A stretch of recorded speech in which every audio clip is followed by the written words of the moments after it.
Karena bisa jadi produk-produk yang pada negara-negara yang sudah advance, sudah maju, ketika dijual di negara-negara yang masih baru mengembangkan ekonomi Islam, itu tidak bisa jalan, tidak bisa dipraktekkan karena terlalu sophisticated, terlalu kompleks. Misalnya saya contoh Islamic Hedging Fund, sebagainya, mekanisme perlindungan nilai, sebagainya. Banyak sekali term yang saya pikir saya akan coba untuk menjauh itu.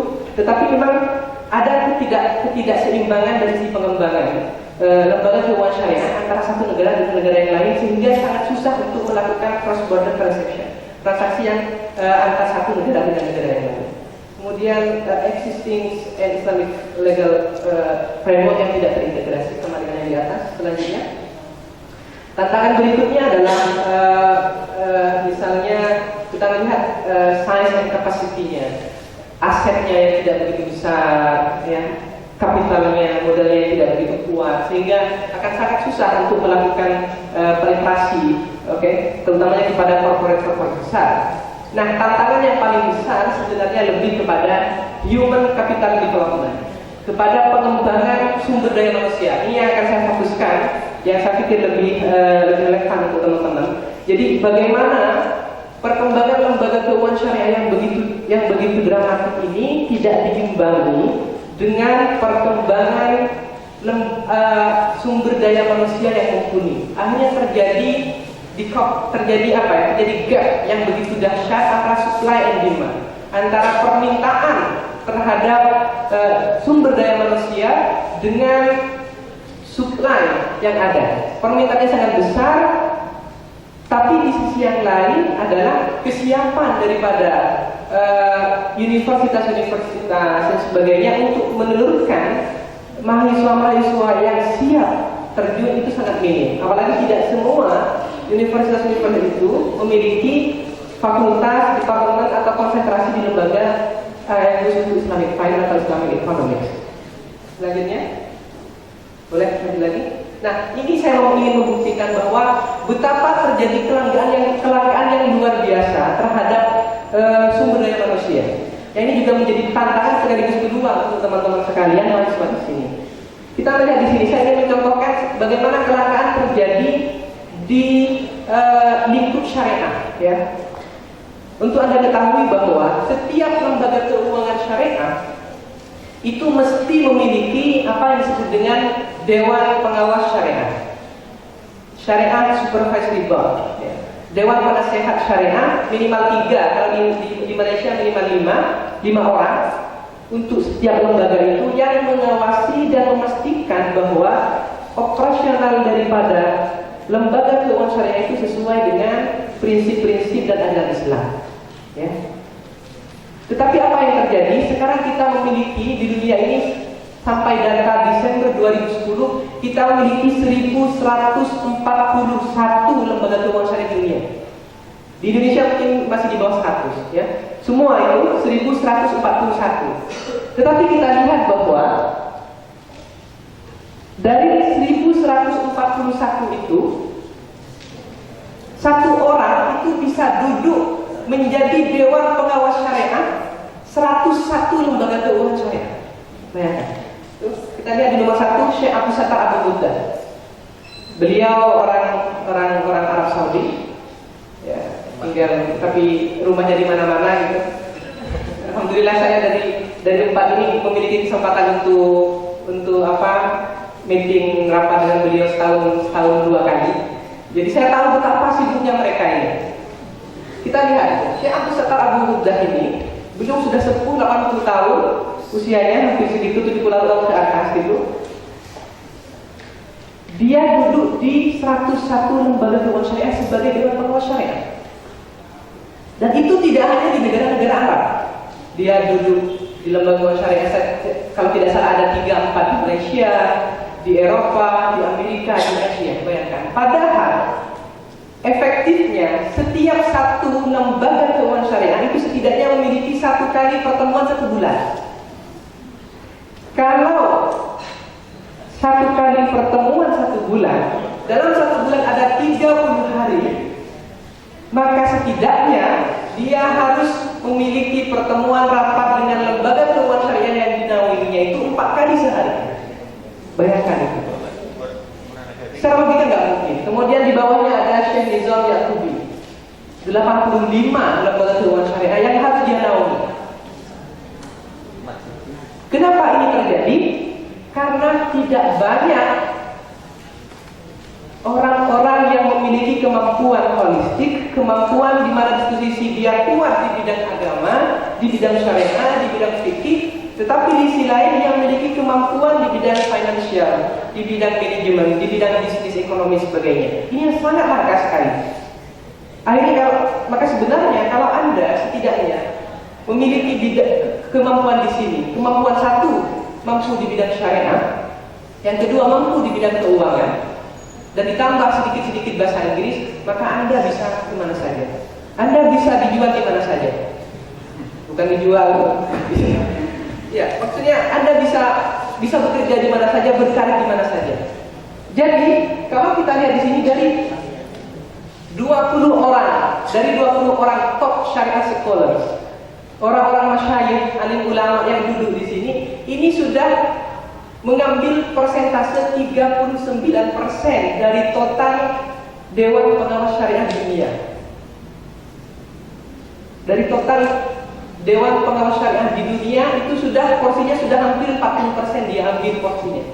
Karena saking langkanya orang-orang yang memiliki kemampuan di bidang ini.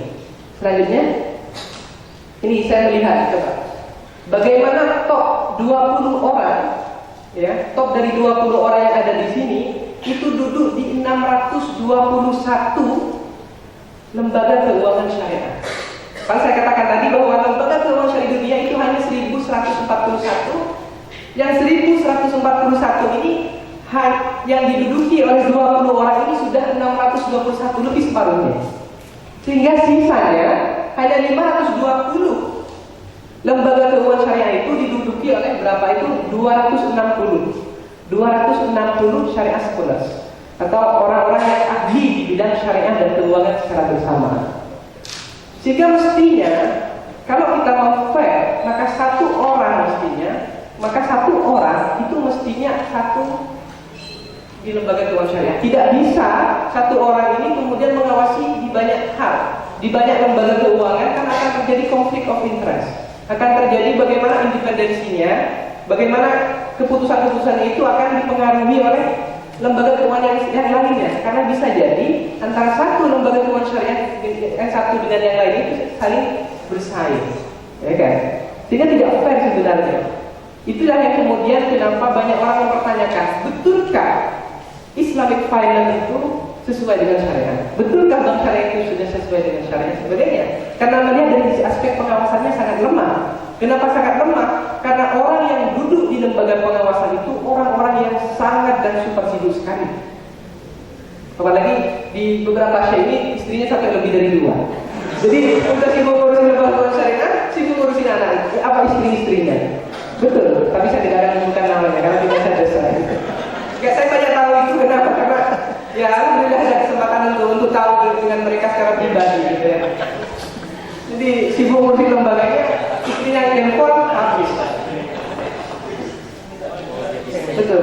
Dan saya merasakan sendiri, saya ingin berbagi cerita bagaimana susahnya mereka ini untuk diajak untuk rapat, ya. Sempat satu saat kita undang beliau, salah satu dari beliau ini untuk rapat di Malaysia, ya, satu lembaga keuangan syariah. Semua sudah fix, semua sudah pasti, tiket sudah di-booking, sudah dipesan, bisnis class, hotel 5 star, semua sudah disiapkan. Saya termasuk orang yang menunggu di bandara. Ada salah satu orang ini selama 4 jam. Selama 4 jam saya menunggu itu, saya sudah risau. Kata orang ini sudah risau, sudah was-was. Ini kenapa ini Syekh ini kok nggak datang-datang gitu? Saya telepon kepada sekretarisnya. Apa yang terjadi? Ketika saya telepon, saya bilang, Syekh ini di mana kok nggak datang-datang? Saya sudah menunggu di bandara ini 4 jam. Dia cakap, oh ya minta maaf, saya ternyata ada rapat lain di UK, di London. Allah. Padahal hari sebelumnya dia sudah bilang mau datang ke Malaysia. Betapa mereka sangat susah untuk itu, tetapi karena lembaga keuangan syariah tidak memiliki banyak pilihan, maka orang-orang ini saja yang kemudian duduk di mana-mana. Ya, selanjutnya. Ya, ini yang saya sampaikan tadi bahwa bagaimana 10 dari masyayikh dari syekh Arab ini, tapi bukan hanya syekh Arab, ada yang nomor 4 itu orang-orang Malaysia, Daud Bakar, itu sebenarnya sudah menguasai 39% dari semua dewan pengawas syariah di dunia. Jadi yang lainnya itu, yang 60% yang lainnya dibagi semua dewan pengawas syariah yang lain. Ya. Tapi untungnya kalau di Malaysia dibatasi satu-satu. Masalahnya di Timur Tengah agak susah untuk monitornya seperti itu, karena orang-orang Timur Tengah tahu sendiri, kalau ini hitam gitu kan, jadi susah untuk diatur. Oke, selanjutnya. Oke, baik. Kita masuk ke dalam negeri. Kita sudah terlalu jauh di luar, sekarang masuk ke dalam. Bagaimana perkembangan ekonomi syariah di Indonesia dan bagaimana peluang ke depan serta tantangannya.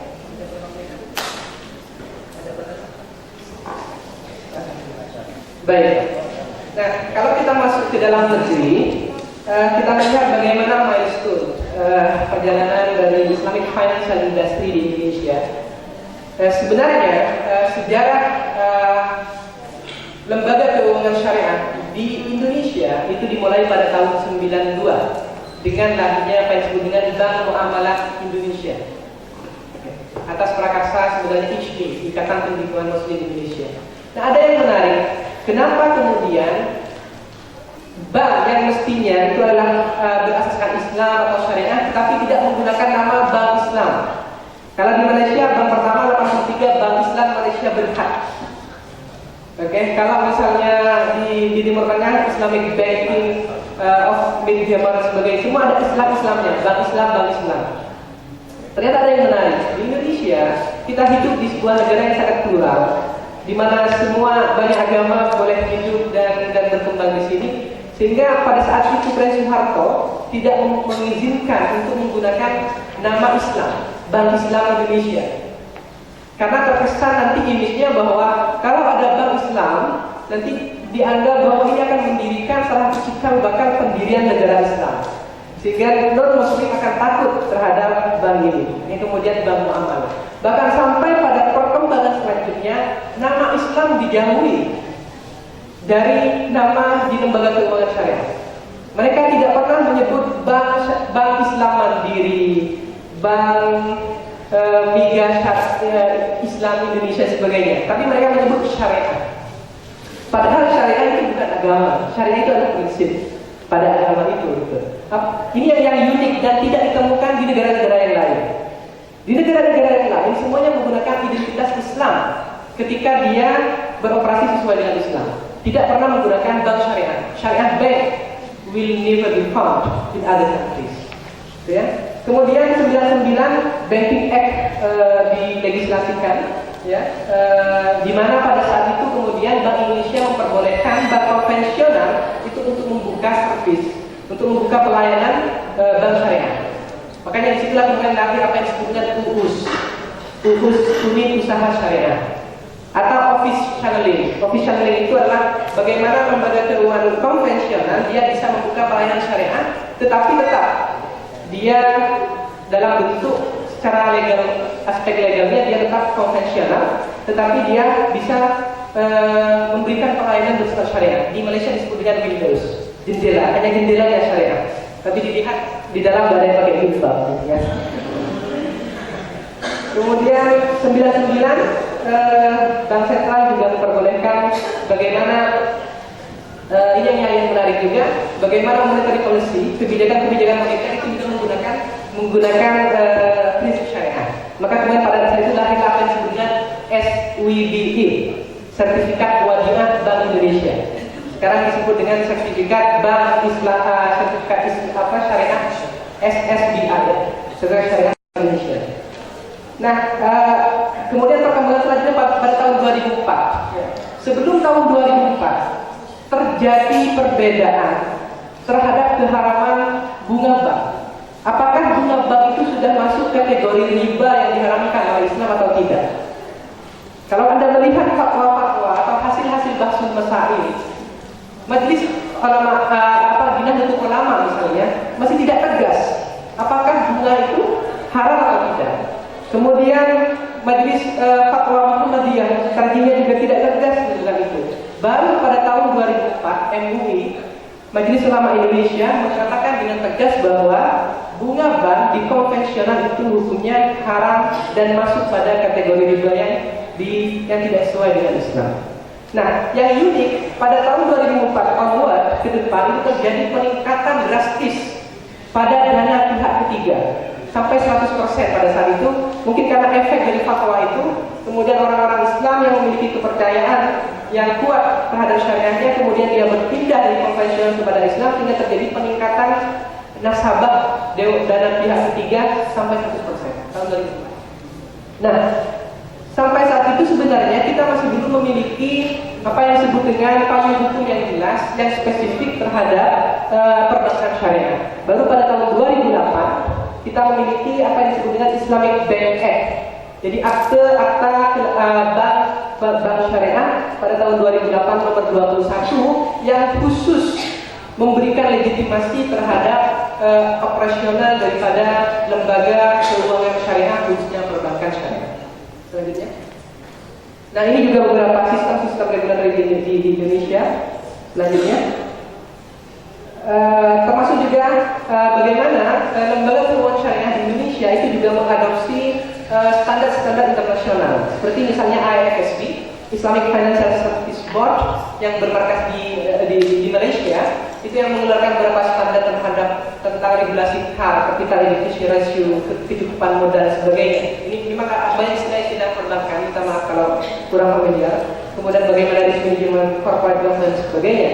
Kemudian juga bagaimana Indonesia juga mengadopsi dengan banyak modifikasi AOFI, Accounting and Auditing Organization for Islamic Financial Institution, tetapi banyak penyesuaiannya untuk pencatatan di akuntansinya.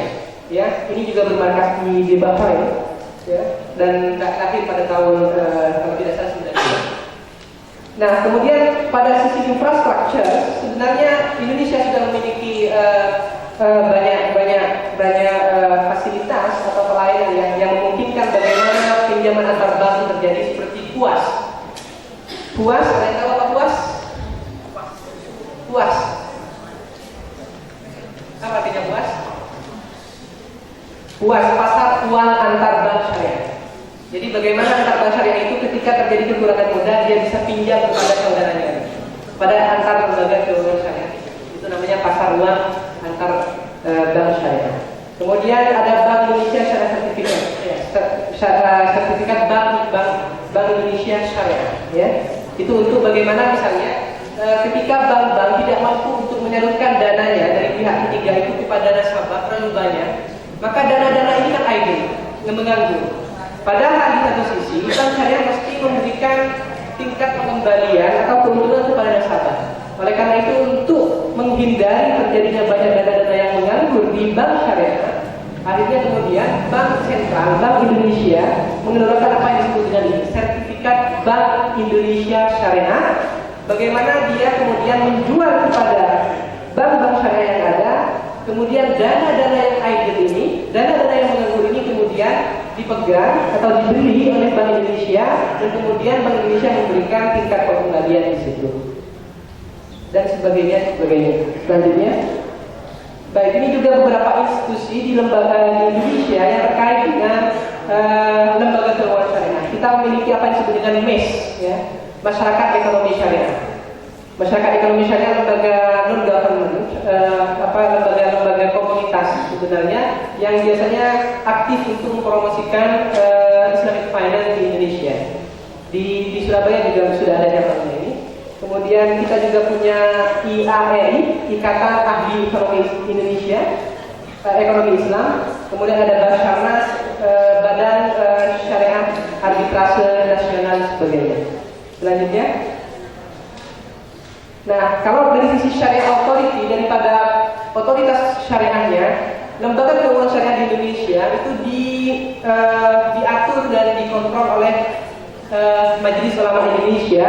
Majelis Ulama Indonesia itu mendirikan badan khusus yang disebut dengan DSN, Dewan Syariah Nasional. Dewan Syariah Nasional ini adalah sebuah lembaga khusus yang mengatur, termasuk di dalamnya memberikan pengawasan terhadap lembaga lembaga keuangan syariah di Indonesia. Ya.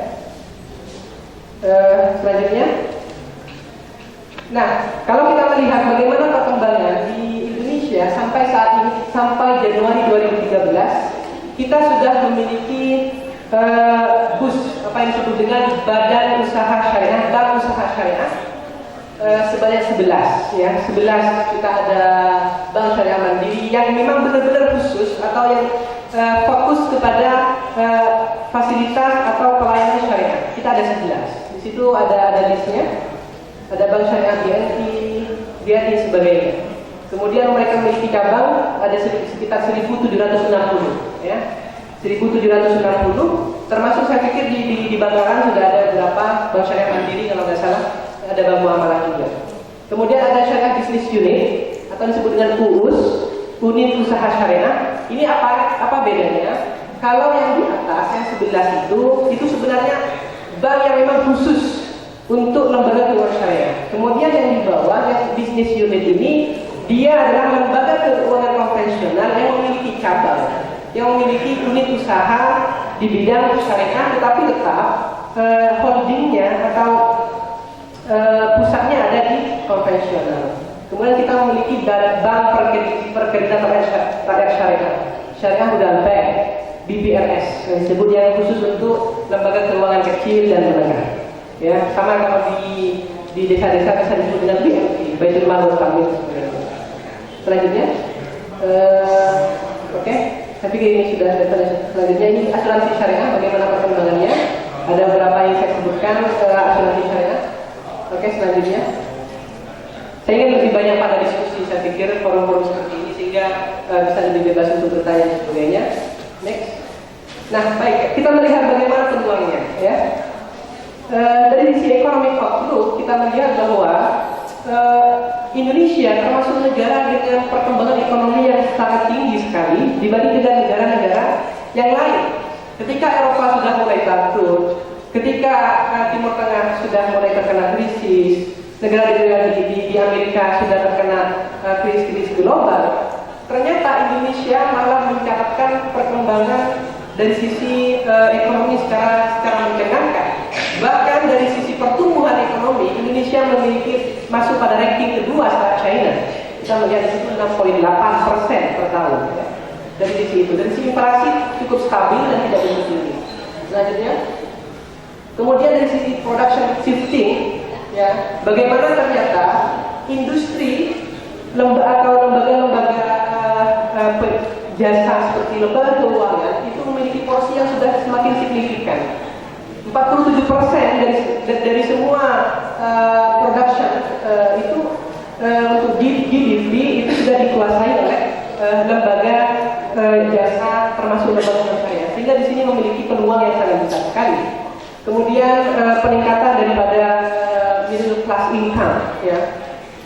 Bagaimana di Indonesia sebenarnya orang kaya sudah semakin banyak, sehingga ini memungkinkan mereka untuk menjadi nasabah-nasabah perbankan termasuk di dalamnya syariah, yang juga menjadi satu keunggulan atau peluang ke depan terhadap perkembangan perbankan syariah di Indonesia. Selanjutnya, dari sisi performa kita melihat bahwa ternyata bank syariah memiliki growth atau perkembangan yang sangat signifikan dari tahun ke tahun. Kita melihat secara rata-rata perkembangan keuangan syariah di Indonesia, khususnya bank syariah itu sampai 42% setiap tahunnya. Setidaknya untuk data 5 tahun terakhir. Kemudian untuk yang unit usaha syariah perkembangannya sampai 41%. Ini sangat tinggi sekali ketimbang dengan perkembangan konvensional yang saya pikir hanya sekitar 10% rata-rata.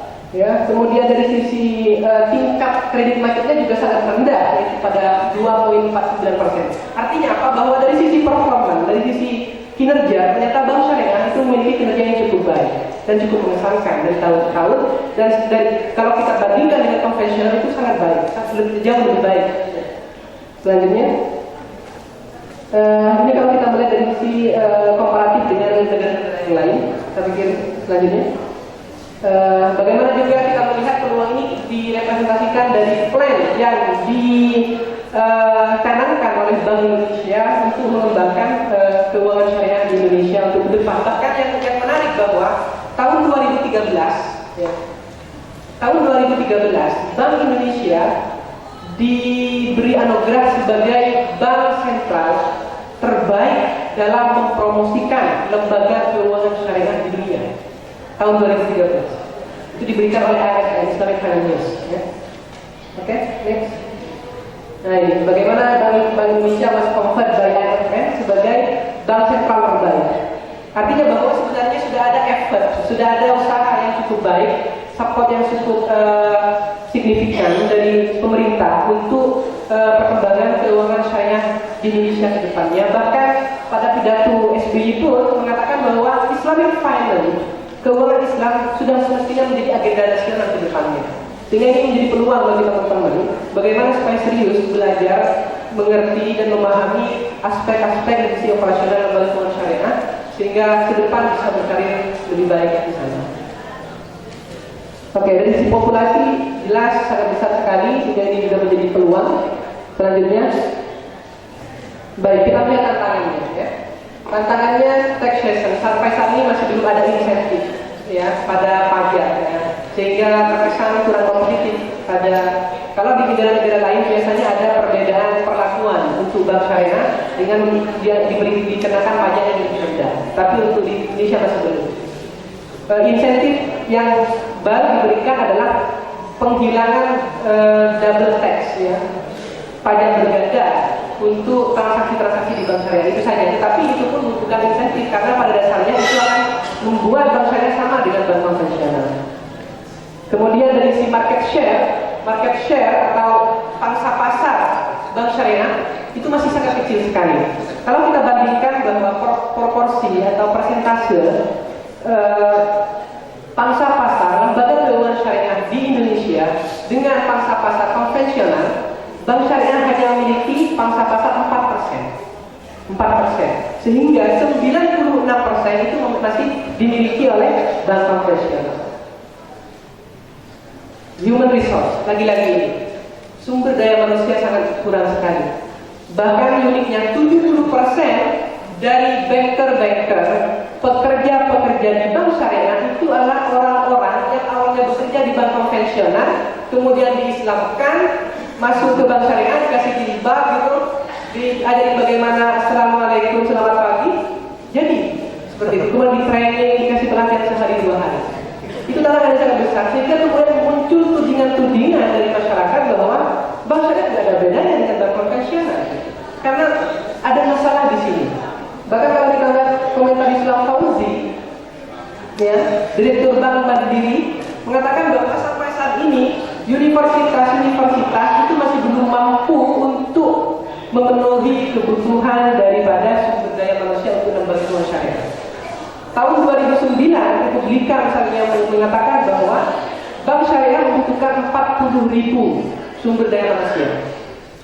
Sehingga memang peluang ke depannya, tapi tantangannya yang sangat besar sekali, sehingga memang perlu dipikirkan secara matang kampus-kampus bagaimana keuangan syariah, ekonomi syariah itu bisa ke depannya lebih diperhatikan lagi, karena mengingat dari sisi peluang kerja, karir dan sebagainya itu sangat baik dan sangat diperlukan. Demikian mungkin apa yang bisa saya sampaikan. Terima kasih atas perhatiannya. Saya berharap hal yang sedikit ini bisa memberikan sedikit masukan, input dan bahan untuk diskusi kita pada pagi hari ini. Wassalamualaikum warahmatullahi wabarakatuh.